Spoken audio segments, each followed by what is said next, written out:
Hello, here we are. We're going to do Ruth chapter 1. So let's get going. In the days when the judges ruled, which are the days we've been in, there was a famine in the land. So a man from Bethlehem in Judah, together with his wife and 2 sons, went to live for a while in the country of Moab. Now, if you remember, the Moabites came from one of Lot's daughters that she begot by her own father. And of course, this was hundreds of years before, when they were populating the earth, and they married each other for quite some time, and then that practice stopped. The Lord stopped it. All right, the man's name, so he went to live for a while in the country of Moab. The man's name was Elimelech. His wife's name was Naomi. And the names of his 2 sons were Mahlon and Chilion.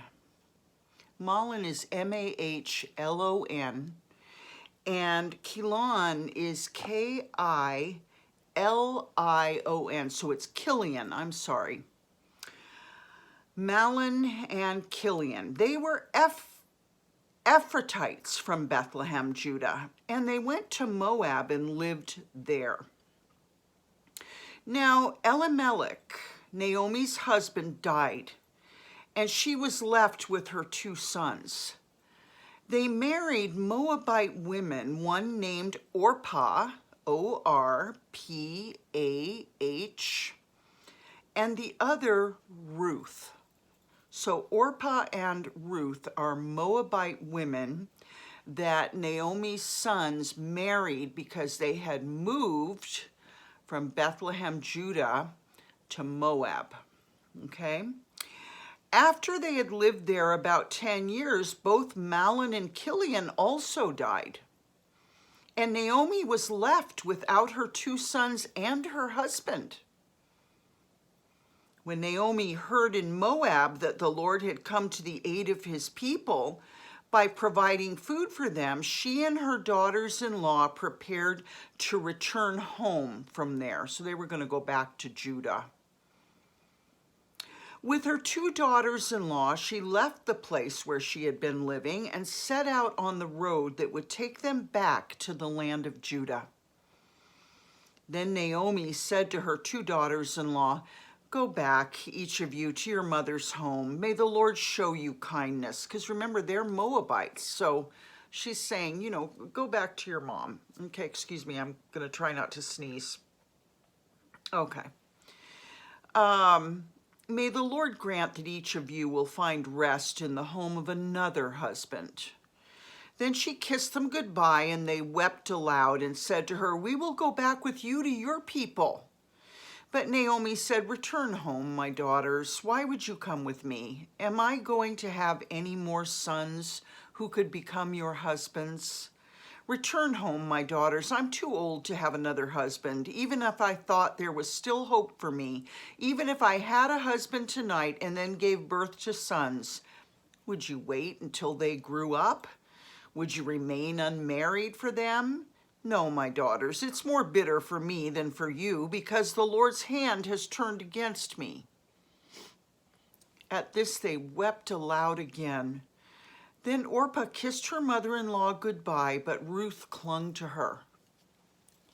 "Look," said Naomi, "your sister-in-law is going back to her people and her gods. Go back with her." But Ruth replied, "Don't urge me to leave you or to turn back from you." Now, this is a very famous statement that she says here. "Where you go, I will go, and where you stay, I will stay. Your people will be my people, and your God, my God. Where you die, I will die, and there I will be buried.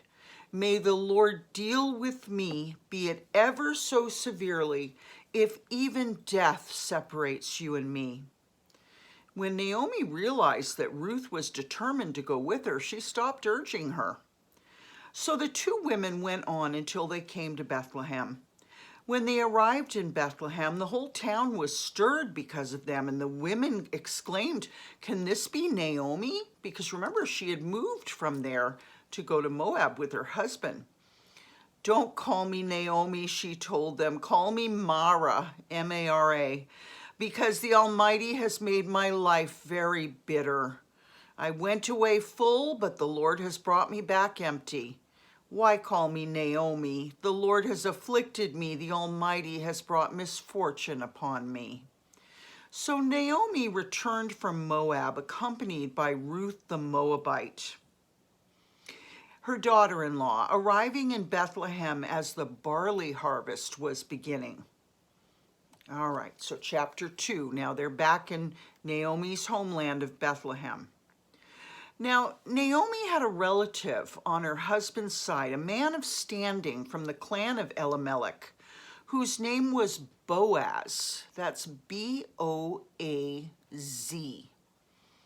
And Ruth the Moabite said to Naomi, "Let me go to the fields and pick up the leftover grain behind anyone in whose eyes I find favor." In other words, she's trying to find work and hopefully get fed, that she can feed her and Naomi.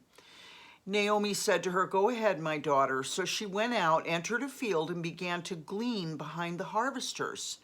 As it turned out, she was working in a field belonging to Boaz, who was from the clan of Elimelech. Just then, Boaz arrived from Bethlehem and greeted the harvesters. "The Lord be with you. The Lord bless you," they answered. Boy, don't we wish we had workplaces like that, where your boss says, "The Lord be with you," and you can say, "The Lord bless you." Boaz asked the overseer of his harvesters, who does that young woman belong to?"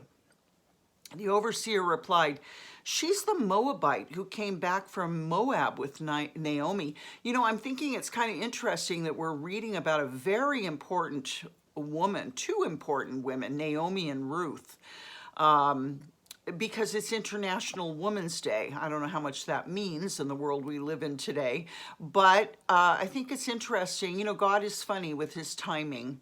That today we're reading about two very important women, the line that Jesus is going to come through. All right. So Boaz asked the overseer of his harvesters, "Who does that young woman belong to?" The overseer replied, "She's the Moabite who came back from Moab with Naomi. She said, 'Please let me glean and gather among the sheaves behind the harvesters.' She came into the field and has remained here from morning till now, except for a short rest in the shelter." So Boaz said to Ruth, "My daughter, listen to me." Now he's much older, okay? He's a relative of Naomi's husband, so he's a much older man than Ruth. "My daughter, listen to me. Don't go and glean in another field, and don't go away from here. Stay here with the women who work for me." So he's basically offering her a place there. "Watch the field where the men are harvesting and follow along after the women. I've told the men not to lay a hand on you. And whenever you're thirsty, go and get a drink from the water jars the men have filled." At this, she bowed down with her face to the ground. I can just picture that. She asked him, "Why have I found such favor in your eyes that you notice me, a foreigner?" Boaz replied, "I've been told all about what you've done for your mother-in-law since the death of your husband, how you left your father and mother and your homeland and came to live with a people you did not know before. May the Lord repay you for what you have done. May you be richly rewarded by the Lord, the God of Israel, under whose wings you have come to take refuge. May I continue to find favor in your eyes, my Lord," she said. "You've put me at ease by speaking kindly to your servant, though I don't have the standing of one of your servants." At mealtime, Boaz said to her, "Come over here, have some bread and dip it in the wine vinegar." When she sat down with the harvesters, he offered her some roasted grain. She ate all she wanted and had some left over. As she got up to glean, Boaz gave orders to his men. "Let her gather among the sheaves and don't reprimand her. even pull out some stalks for her from the bundles and leave them for her to pick up, and don't rebuke her. So this is a very kind man. So Ruth gleaned in the field until evening. Then she threshed the barley she had gathered, and it amounted to about an ephah. Now, what did we say an ephah was? In dry weight, wasn't it like 10, I don't know, I don't remember. You know, let's look it up really quick. Amount in an ephah. Now remember, she's taking this to feed her and Naomi. 35 in a dry meter, it's in a dry measure, it's equal to a bushel. And I think I remember that a bushel is quite large. Amount in a bushel. How much is a bushel in pounds? 56 pounds. So he's blessing her socks off. She's getting, you know when you buy a bag of flour, I think it's like 4 pounds. So she's getting like 14 bags of flour. Let's just say that, okay? All right. She carried it back to town, and her mother-in-law saw how much she had gathered. Ruth also brought out and gave her what she had left over after she'd eaten enough. Her mother-in-law asked her, "Where did you glean today? Where did you work? Blessed be the man who took notice of you." Then Ruth told her mother-in-law about the one at whose place she'd been working. "The name of the man I worked with today is Boaz," she said. "The Lord bless him," Naomi said to her daughter-in-law. "He has not stopped showing his kindness to the living and the dead," she added. "That man is our close relative. He's one of our guardian redeemers."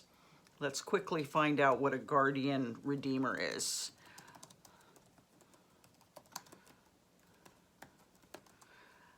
Okay, a guardian redeemer was a close, influential relative to whom members of the extended family could turn to for help, usually when the family line or possessions were in danger of being lost. In the book of Ruth, Boaz was the guardian redeemer for Naomi, and then consequently for Ruth as well. Okay. So when Naomi says he's still showing kindness to the living and the dead, she's talking about her dead husband and her dead sons. He's being kind to them by taking care of Ruth and, of course, being kind to Naomi. Then Ruth the Moabite said, "He even said to me, 'Stay with my workers until they finish harvesting all my grain.'" Naomi said to Ruth, her daughter-in-law, "It will be good for you, my daughter, to go with the women who work for him, because in someone else's field you might be harmed, like maybe by the men." So Ruth stayed close to the women of Boaz to glean until the barley and wheat harvests were finished, and she lived with her mother-in-law. Okay, we're going to do one more chapter. We're going to do chapter 3. One day, Ruth's mother-in-law, Naomi, said to her, "My daughter, I must find a home for you where you will be well provided for. Now, Boaz, with whose women you've worked, is a relative of ours. Tonight he'll be winnowing barley on the threshing floor." Now, this is interesting. "Wash, put on perfume, and get dressed in your best clothes. Then go down to the threshing floor, but don't let him know you're there until he's finished eating and drinking. When he lies down, note the place where he is lying. Then go and uncover his feet and lie down. He will tell you what to do." "I will do whatever you say," Ruth answered. So she went down to the threshing floor and did everything her mother-in-law told her to do. When Boaz had finished eating and drinking and was in good spirits, he went over to lie down at the far end of the grain pile. Ruth approached quietly, uncovered his feet, and lay down. In the middle of the night, something startled the man. He turned, and there was a woman lying at his feet. "Who are you?" he asked. "I'm your servant Ruth," she said. "Spread the corner of your garment over me, since you're a guardian redeemer of our family." The Lord bless you, my daughter, he replied. This kindness is greater than that which you showed earlier. You haven't run after the younger men, whether rich or poor. And now, my daughter, don't be afraid. I'll do for you all you ask. All the people of my town know that you're a woman of noble character. Although it's true that I'm a guardian redeemer of our family, there is another who is more closely related than I. Stay here for the night, and in the morning, if he wants to do his duty as your guardian redeemer, good, let him redeem you. But if he's not willing, as surely as the Lord lives, I will do it. Lie here until morning. So she lay at his feet until morning, but got up before anyone could be recognized. And he said, no one must know that a woman came to the threshing floor. He also said, bring me the shawl you're wearing and hold it out. When she did so, he poured into it 6 measures of barley and placed the bundle on her. Then he went back to town.